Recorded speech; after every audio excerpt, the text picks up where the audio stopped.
समान आत्म छवि जो है, मैंने आपको बताया कि ये एक मानसिक मॉडल है और पहचान संरचना को देखें इसके आधार को, तो ये जटिल और बहुआयामी होती है। पहचान जो है उसके दोनों विकल्प मैंने आपको बताए हैं, चेहरा है और चेहरे के अलावा दूसरा विकल्प अपने देखते हैं तो वो होता है आवाज। आवाज के माध्यम से भी पहचान की जा सकती है।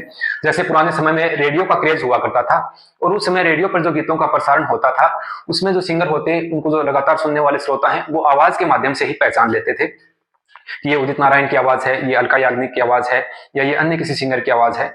वहां क्यों जाए, अपने यूट्यूब पर पढ़ाते थे अजय चौधरी सर, उनका चैनल था आरपीएससी अजय चौधरी के नाम से, अभी शायद वहां पर वो नहीं पढ़ाते हैं। तो सर की जो लोकप्रियता थी बच्चों में, जो उनकी लोकप्रियता हुई, बच्चे उनको आवाज के माध्यम से ही पहचानते हैं। उनकी एक यूनिक आवाज थी, आवाज सुनते ही बच्चे बता देते हैं कि ये अजय चौधरी सर की आवाज है।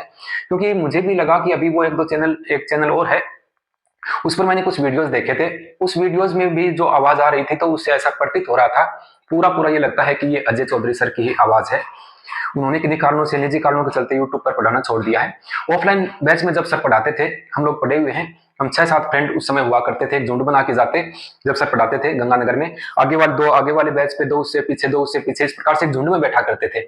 हमारे साथ हुआ करते थे महेंद्र जी, जो असिस्टेंट प्रोफेसर लग गए थे बाद में। तो महेंद्र जी की आदत थी, वो पता नहीं जो भी टॉपिक चलता उसमें कहां से कैसे प्रश्न निकाल के लाते। तब सर हमेशा यही बात कहते हैं कि जो टॉपिक मैं आप लोगों को करवा रहा हूं, तो इसमें जो मैटर परीक्षा में आने वाला है, आरपीएस या अधीनस्थ बोर्ड के द्वारा जो चीजें पूछी जाएंगी, तो वो इस मैटर में से पूछ लेते हैं। ये जो अनावश्यक चीजें जो काम की नहीं है उनको आप इतना ज्यादा पढ़ते हो, उन पर इतना गौर करते हो, और जो काम की चीजें हैं उनको पढ़ते नहीं है। ऑफलाइन बैच में भी, ऑफलाइन बैच में जब सर आते थे कई बार बाइक लेके, तो हेलमेट सर कोचिंग के अंदर ही आकर के उतारते थे बाहर में, और यूट्यूब पर भी कभी चेहरा दिखाया ही नहीं।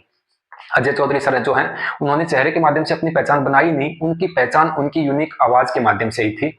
और अब भी सर आगे भी कोई वीडियो लेके आएंगे तो बच्चे उनकी आवाज सुनते ही पहचान जाएंगे कि ये अजय चौधरी सर की आवाज है। तो चेहरा और आवाज दोनों ही पहचान संरचना के अंतर्गत आते हैं। आशा करता हूं समझ गए होंगे। पहचान एक मनोवैज्ञानिक प्रक्रिया है जिसके तहत व्यक्ति दूसरे के किसी पहलू या गुण की विशेषता को आत्मसात करता है।